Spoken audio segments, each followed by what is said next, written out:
नमस्कार. परळी वैजनाथ येथील पशुवैद्यकीय व पशुविज्ञान महाविद्यालयाच्या कोनशिला समारंभ व भूमिपूजनाच्या सोहळ्यानिमित्त उपस्थित मंत्रिमंडळातील माझ्या सहकारी पंकजाताई मुंडे, लोकप्रिय आमदार धनंजयजी मुंडे, आमदार नमिताताई मुंदडा, माजी खासदार प्रीतमताई मुंडे, संजय दौंड, माननीय बदामराव पंडित, आपल्या नगराध्यक्षा पद्मश्री धर्माधिकारी, या विद्यापीठाचे कुलगुरू डॉक्टर नितीन पाटील, पशुसंवर्धन विभागाचे सचिव डॉक्टर एन रामास्वामी, बीड जिल्ह्याचे जिल्हाधिकारी Vivek Johnson, CO ZP Jatin Rahman, police अधीक्षक नवनीत कावत, श्री अजयजी मुंडे, श्री अक्षयजी मुंदडा, व्यासपीठावरील उपस्थित सर्वच सन्माननीय पदाधिकारी, वरिष्ठ अधिकारी, मोठ्या संख्येने जमलेले माझे बीडचे सर्वच शेतकरी, सर्व महिला भगिनी, बचत गटाच्या सर्वच माझ्या भगिनी, सर्व पत्रकार मित्र व मोठ्या संख्येने उपस्थित असलेले तमाम बीडच्या बंधू आणि भगिनींनो,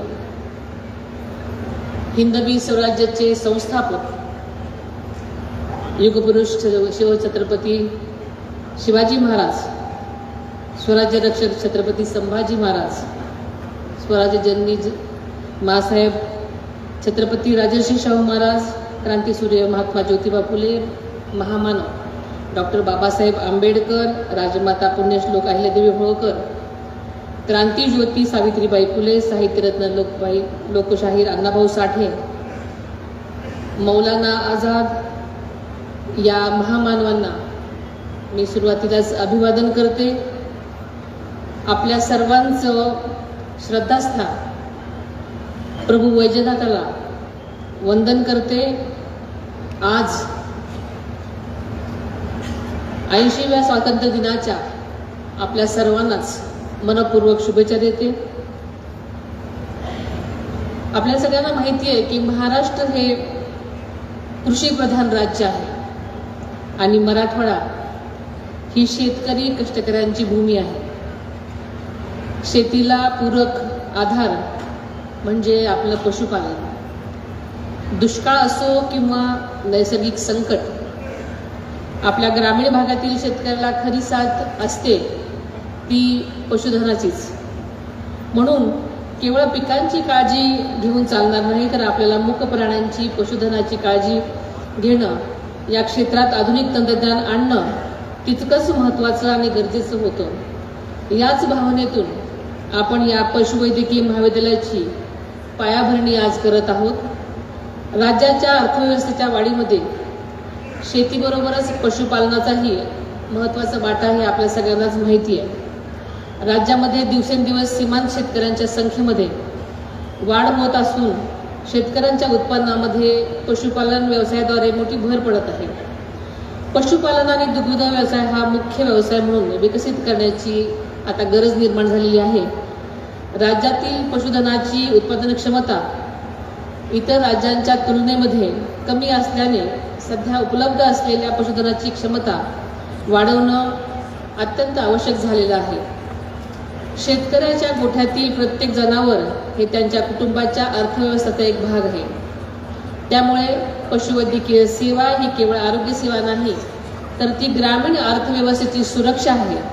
त्यामुळे हा इमारतीचा पाया घातला जात नाही, तर पशुवैद्यकीय शिक्षण, संशोधन आणि ग्रामीण अर्थव्यवस्थेचा नवा पर्याय पर्वाचा पाया घातला जात आहे.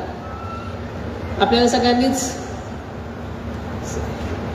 अजितदादांनी बीड जिल्ह्याचं पालकमंत्रीपद स्वीकारल्यापासून जिल्ह्याचा सर्वांगीण विकास करण्याचं ध्येय डोळ्यासमोर ठेवून अनेक कामं मार्गी लागलेली आपण पाहिलेली आहेत. आपल्याला हा विकास रथ असाच पुढे न्यायचा आहे. जिल्ह्याच्या सर्वांगीण विकासाचं दादांचं स्वप्न पूर्ण करायचं आहे. त्यांनी मार्गी लावलेली, सुरू केलेली विकास कामं पूर्ण करणं हीच खरी दादांना श्रद्धांजली ठरणार आहे.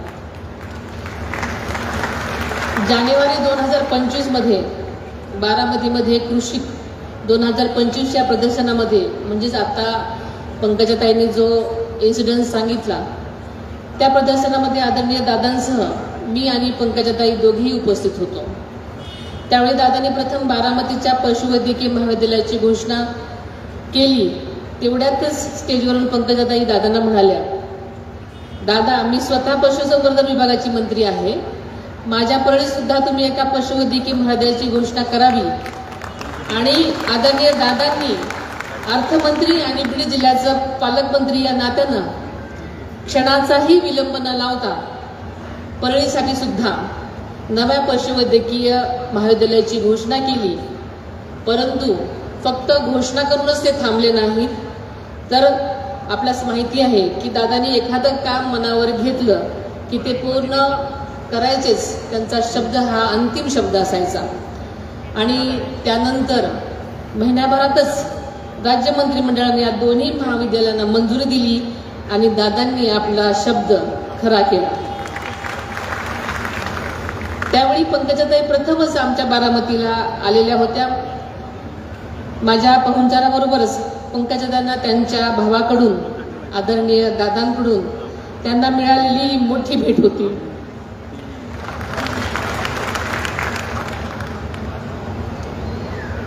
परळी इथं या शैक्षणिक वर्षापासून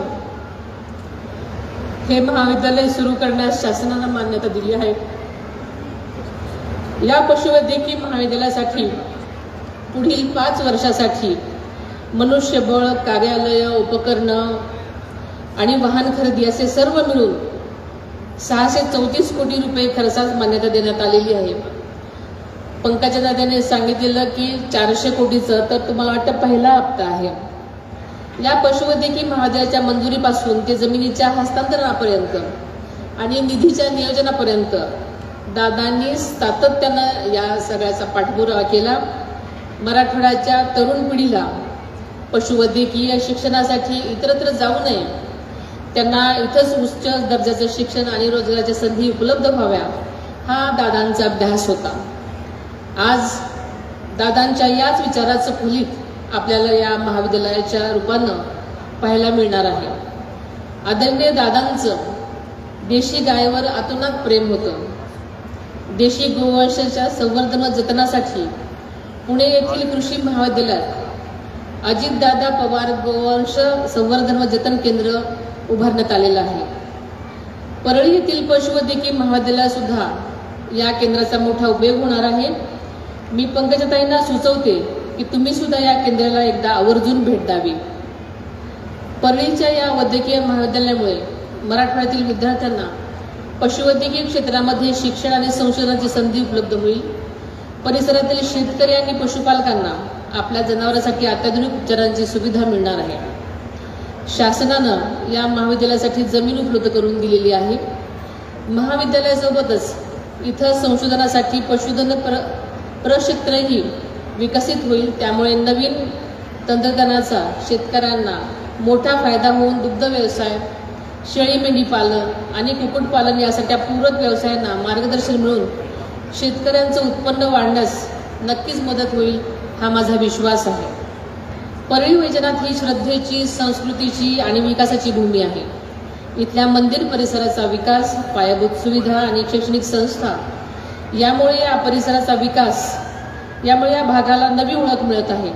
पशुवैद्यकीय महाविद्यालयामुळे या भागाच्या विकासाला आणखी भर पडणार आहे, रोजगार निर्मिती होणार आहे आणि स्थानिक अर्थव्यवस्था नक्कीच मजबूत होण्यासाठी मदत मिळणार आहे. राज्याची अर्थव्यवस्था $1 ट्रिलियन नेण्याचं आपलं ध्येय आहे. यासाठी शेती आणि शेतीपूरक व्यवसायांना चालना देण्याची गरज आहे. पशुपालन आणि दुग्ध व्यवसायाला प्रोत्साहन देण्याचं शासनाचं धोरण आहे. सध्या राज्यामध्ये पशुवैद्यकीय सेवा आणि पशुवैद्यकांची मोठ्या प्रमाणावर गरज आहे. मानवाचं आरोग्य, प्राण्यांचं आरोग्य आणि पर्यावरण एकमेकांशी जोडलेले आहेत. म्हणूनच भविष्यातील पशुवैद्यकीय शिक्षण हे वन हेल्थच्या दृष्टिकोनातून असलं पाहिजे. त्यातूनच संसर्गजन्य रोग, अन्न सुरक्षा, पर्यावरण आणि सार्वजनिक आरोग्य यांची सांगड घालता येणार आहे. आजच्या कार्यक्रमाला मंत्री पंकजाताई मुंडे यांची उपस्थिती ही माझ्यासाठी विशेष आनंदाची बाब आहे. ग्रामीण महाराष्ट्र महिला नेतृत्व आणि समाजाच्या शेवटच्या घटकापर्यंत विकास पोहोचवण्याची जी परंपरा आहे, त्या परंपरेला आज आम्ही एकत्र पुढे येत आहोत. बारामती आणि परळी येथील या 2 नवीन महाविद्यालयांमुळे प्रशिक्षित पशुवैद्यकांची संख्या वाढेल आणि राज्यभर पशुसंवर्धन सेवा अधिक भक्कम होईल. आधुनिक सुविधा आणि तंत्रज्ञानाची जोड असलेल्या या महाविद्यालयामुळे परळी तालुक्याच्या लौकिकात नक्कीच भर पडणार आहे असा मला विश्वास आहे. पशुवैद्यकीय महाविद्यालयामधून फक्त सरकारी नोकरी शोधणारे विद्यार्थी तयार होऊ नये. पेट केअर, डेअरी कन्सल्टन्सी, पशुखाद्य उद्योजक, वेटरनरी फार्मलिस्ट असे काही रोजगार आपल्यासमोर आहेत. आपण नवीन स्टार्टअप सुरू करू शकता. अशा मार्गानं नोकरी मागणारा युवक नव्हे तर रोजगार निर्माण करणारा पशुवैद्यकीय उद्योजक घडवल्याचं आपलं उद्दिष्ट असलं पाहिजे. या पशुवैद्यकीय महाविद्यालयाचं बांधकाम गुणवत्तापूर्वक, दर्जेदार आणि पारदर्शकपणे आणि वेळेत झालं पाहिजे याची संबंधित अधिकाऱ्यांनी नोंद घ्यावी. आपल्या सर्वांना पुन्हा एकदा स्वातंत्र्याच्या शुभेच्छा देते. तसेच आमदार धनंजय मुंडे साहेबांनी इथल्या पशुवैद्यकीय महाविद्यालयाला आदरणीय गोपीनाथरावजी मुंडे यांच्या नावासाठी जो आग्रह केलेला आहे, तो नक्कीच मी मुख्यमंत्र्यापर्यंत पोहोचून मान्यताच घेऊन येते असं मी आज आपल्याला सांगू इच्छिते. मला या अतिशय उत्तम कार्यक्रमासाठी या विभागानं मला बोलवलं, पंकजाताईंनी आग्रह करून बोलवलं आणि आज परळीमध्ये या निमित्तानं आपल्या सर्वांचीच भेट झाली. त्याबद्दल मी आपल्या सर्वांचेच मनापासून धन्यवाद मानते आणि इथेच थांबते. जय हिंद, जय महाराष्ट्र.